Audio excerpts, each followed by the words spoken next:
Salut à tous et bienvenue sur ma chaîne pour une nouvelle vidéo. Donc je suis super contente de vous retrouver pour parler cheveux. On va parler cheveux aujourd'hui. Donc la question que je me pose toujours, comment tu fais pour avoir de si beaux cheveux, de si longs cheveux, c'est quoi ta technique?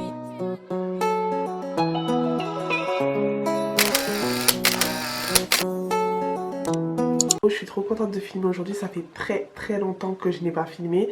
D'ailleurs, merci à tous les nouveaux abonnés, je suis super contente. Merci de montrer justement que ça vous plaît ce que je fais. Merci de m'encourager dans ce que je fais en mettant des likes et en vous abonnant. D'ailleurs, si vous n'êtes pas encore abonné, n'hésitez pas à vous abonner. Je vais vous donner un peu mes techniques, c'est rien de ouf, franchement. Tout le monde peut avoir de beaux et longs cheveux crépus, bouclés ou comme vous voulez.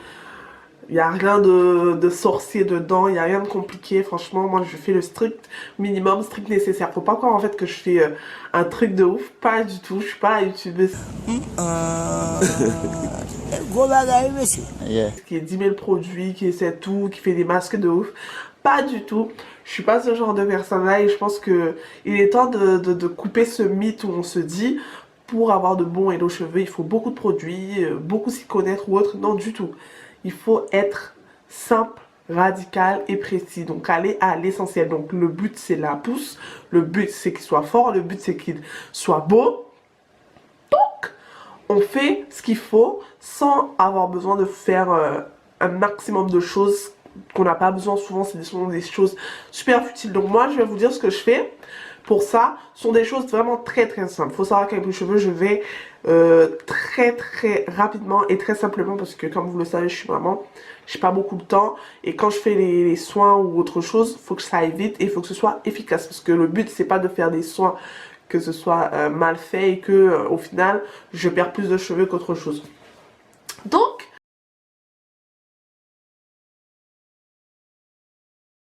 Donc là, je vais répondre à cette question que tout le monde attend.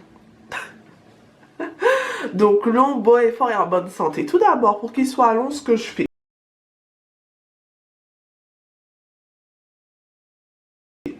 J'ai pris des notes, hein, donc si vous voyez que je regarde en bas, c'est normal. Donc pour qu'il soit long, j'active la pousse. Donc j'active la pousse. Pour activer la pousse, je vous en ai déjà parlé dans une ancienne vidéo il y a un peu longtemps. C'est pour ça que j'en reprends aussi cette vidéo-là pour refaire le point. Pour activer la pousse, je fais des massages capillaires. Donc le but des massages capillaires, c'est d'utiliser la pomme des doigts et de déplacer le cuir chevelu. Il est mieux de le faire avec une huile, mais si vos cheveux sont déjà hydratés, c'est pas nécessaire.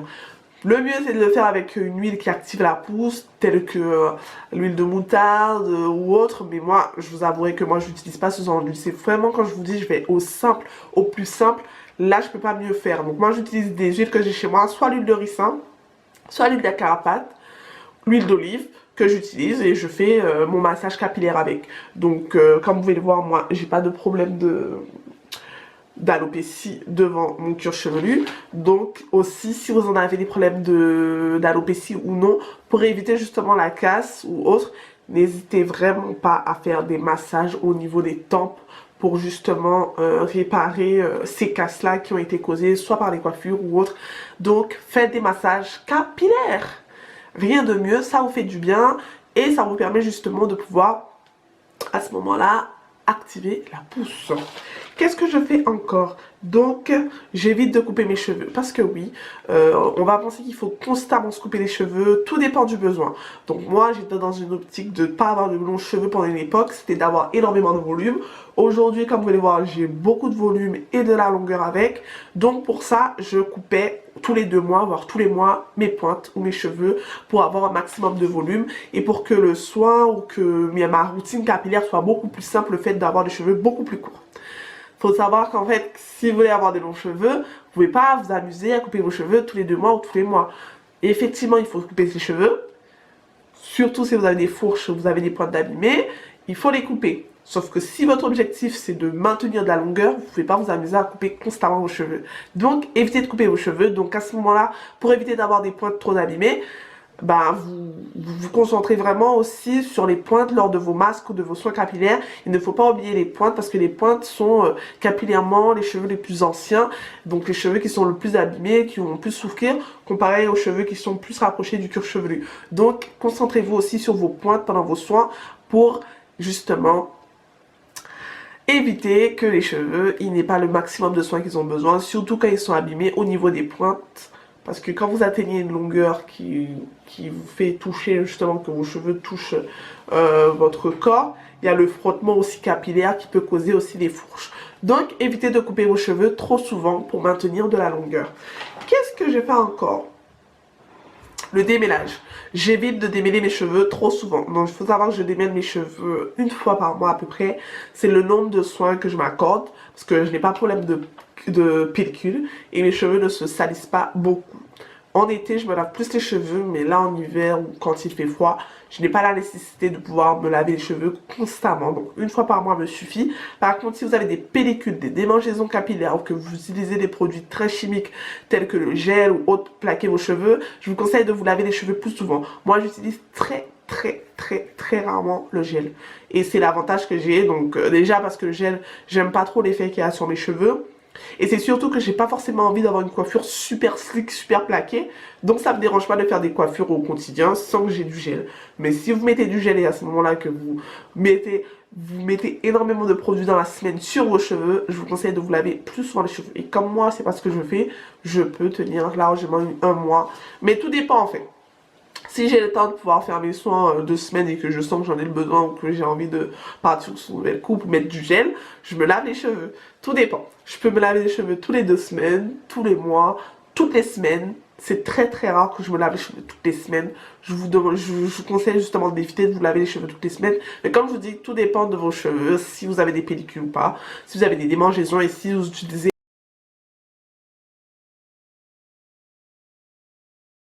énormément de gel.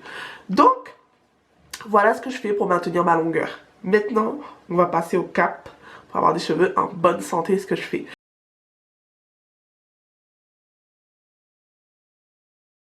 Donc, pour avoir des cheveux en bonne santé, donc j'évite de mettre trop de produits chimiques. Donc, qu'est-ce que je dis par là? Qu'est-ce que j'entends par là? C'est les gels. Les gels, c'est bien beau. On a une coupe, on a un peu de gel, c'est toujours plus beau, c'est toujours plus slick, ça fait toujours plus propre, entre guillemets. Moi, je ne suis pas dans cet avis. Donc, j'utilise du gel, hein, que ce soit du gel Eco Styler ou Redouane ou autre. Mais je sais que ce sont des gels qui sont plutôt chimiques, qui ne sont pas soft en termes de composition. Ça me dérange pas d'utiliser des produits qui ne sont pas soft en composition. Mais ce que je fais, je les utilise pas régulièrement. Et quand je les utilise, je me lave les cheveux plus régulièrement pour éviter que le dépôt du produit reste trop longtemps ou qu'il y ait un effet trop néfaste au niveau de mes cheveux. Et souvent, ces gels-là, on les utilise souvent pour faire des coiffures protectrices, des gels, ce que je ne conseille pas du tout d'ailleurs, utiliser des cires, surtout des cires, parce qu'aujourd'hui, on utilise des cires même pour faire des coiffures. C'est plus beau, effectivement, sauf que c'est pas le mieux en fait. Pour la casse, c'est pour que le cheveu soit pas trop étouffé. Il faut savoir qu'il y a beaucoup de silicone pour ce genre de produit. Évitez de mettre de la cire sur toute votre chevelure. La cire est faite justement pour les baby hairs, pour une partie spécifique. Et aujourd'hui, on utilise la cire pour tout le cheveu, voire très proche du cuir chevelu. Évitez d'utiliser de la cire au niveau du cuir chevelu, surtout. Donc, pour avoir les cheveux en bonne santé, j'hésite pas de faire des coiffures protectrices. Hein, c'est très important d'en faire. Qu'elles soient avec des rajouts ou autres, moi je préfère les faire sans rajout, mais ça me dérange pas d'en faire non plus. Faut savoir qu'une coiffure protectrice ne se garde pas plus d'un mois, voire 3 semaines. Hein, mais moi j'ai déjà été au bout d'un mois, ça va. Le but de la coiffure protectrice, c'est justement de garder vos cheveux en protection pendant un laps de temps, ou peut-être que vous n'avez pas le temps de vous coiffer, ou peut-être que vos cheveux ils sont un peu cassants et que vous voulez justement éviter la manipulation, vous faites une coiffure protectrice. Mais le risque de la coiffure protectrice, c'est qu'elle soit faite trop serrée, qu'elle reste trop longtemps, ou que justement vous oubliez que vous avez des cheveux sous cette coiffure protectrice et que vous ne faites pas les soins dont ils ont besoin par semaine. Donc il faut savoir qu'il faut continuer à hydrater ses cheveux même si vous êtes en coiffure protectrice. Mettre un petit peu d'huile, profitez pour faire un massage capillaire, c'est beaucoup plus facile sur les tresses. faites-le. Il ne faut pas oublier ses cheveux sous la coiffure protectrice. C'est important aussi d'en faire pour avoir des cheveux tout simplement forts et en bonne santé, mais aussi longs. On peut aussi l'utiliser pour ça. Donc aussi éviter d'utiliser des couleurs. Donc faire des couleurs sur les cheveux les abîme beaucoup. Souvent c'est beau, c'est joli, on aime et tout, mais la réalité c'est que faire la couleur va dessécher vos cheveux, assécher vos cheveux et les agresser d'une certaine façon.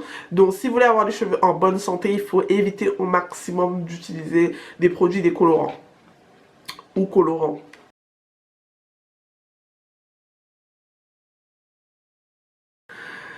Pour avoir des cheveux forts, on va pas se mentir, moi c'est le plus simple, plus efficace. Vous n'avez pas besoin de 10 000 produits. Pas besoin de 10 000 produits. Juste des produits qui vous conviennent. Dès que vous avez trouvé des produits qui vous conviennent, gardez-les parce que je peux vous assurer que ne pas avoir trouvé une routine ou des produits qui vous conviennent, vous allez tout le temps changer. Mais quand vous avez trouvé des pépites que vos cheveux aiment, qui vous le rendent bien, ne lâchez pas ces produits-là. Franchement, parce qu'après vous allez vous casser la tête à trouver les mêmes produits. Vous allez tester 10 000 choses et au final, vos cheveux n'ont pas aimé, ils vont souffrir, ils vont se casser. Et là encore, ça va remettre le cercle vicieux que vos cheveux ne poussent pas, ils sont pas forts, ils sont pas en bonne santé. Gardez des routines simples, efficaces qui fonctionnent pour vos cheveux. Ne vous cassez pas la tête. Ne vous cassez pas surtout la tête. Donc pour avoir des cheveux forts, maintenant les cheveux forts, alors routine simple et adaptée. Donc quand je parle de routine simple et adaptée, on parle des 3 étapes. C'est l'hydratation, la nourriture. Oh my god! Et le scellage. Donc je fais un petit point rapidement, mais je pense que vous avez compris. Hydrater, donc l'hydratation c'est de l'eau. N'oubliez pas surtout d'hydrater votre cuir chevelu. Moi je le fais souvent lors de mes shampoings, ou sinon avec un petit vapeur, vous hydratez votre cuir chevelu, votre chevelure à l'eau tout simplement. La nourriture c'est souvent avec une crème capillaire, un lait capillaire ou autre. Et le scellage d'hydratation, moi se fait par l'huile, un beurre, ou une pommade scellante. Donc moi c'est comme ça que je scelle. Ces 3 étapes là sont très importantes dans la routine capillaire. Parce que si vous oubliez une étape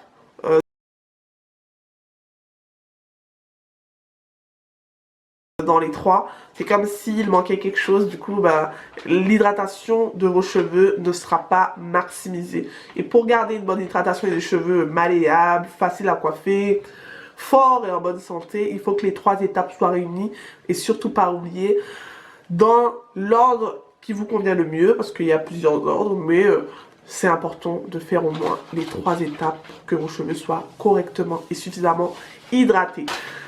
Voilà ce que je fais. Il faut savoir que je fais très simplement. Je n'ai plus une masse de produits. Il faut savoir que l'erreur, je pense qu'on a tous fait, d'avoir énormément de produits. Parce qu'on ne connaît pas forcément ses cheveux. On ne sait pas forcément ce que nos cheveux aiment. Donc on utilise énormément de produits. Donc moi j'ai fait ça pendant une époque. Aujourd'hui j'ai des produits qui me conviennent très bien. Je sais ce que mes cheveux aiment, ce qu'ils n'aiment pas. Évitez aussi de jeter vos produits qui ne conviennent pas. Souvent il suffit juste de les agrémenter. Agrémenter les produits avec une huile. Faut savoir que moi je suis pas une youtubeuse capillaire 2.0. Moi franchement je fais au mieux et je pense que c'est vraiment accessible à tous. Ne vous découragez pas. Je sais que capillairement parlant ça peut être moralement très dur de se rendre compte qu'il n'y a pas de pouce, que tout simplement tout ce qu'on fait ne fonctionne pas. Mais il faut savoir qu'il faut énormément de patience pour avoir des cheveux beaux, forts, long et en bonne santé. Donc armez-vous de patience et justement en répétant ces gestes là, en répétant tout ça, ça va vous permettre aussi de pouvoir avoir une routine adaptée et que votre cheveu ils se disent ah, il y a quelque chose qui se passe là. Là c'est pas mal. Donc franchement ne découragez pas, ayez les bons gestes, les bonnes routines et vous verrez que ça fera la différence. J'ai déjà fait des vidéos où je parle déjà de la routine que j'utilise, ça n'a pas forcément changé, sauf qu'en hiver j'utilise plus d'hydratation. Donc ça n'a pas plus changé que ça, donc n'hésitez vraiment pas à aller regarder les vidéos donc je vous mets juste là. Faut savoir je fais au plus simple. Souvent il y en a d'autres qui font même plus que moi. Donc ne vous découragez pas et beaucoup de patience. Donc merci d'avoir regardé ma vidéo. On se retrouve bientôt pour une prochaine vidéo. Abonnez-vous, likez, partagez et suivez-moi sur mes différents réseaux sociaux. À bientôt.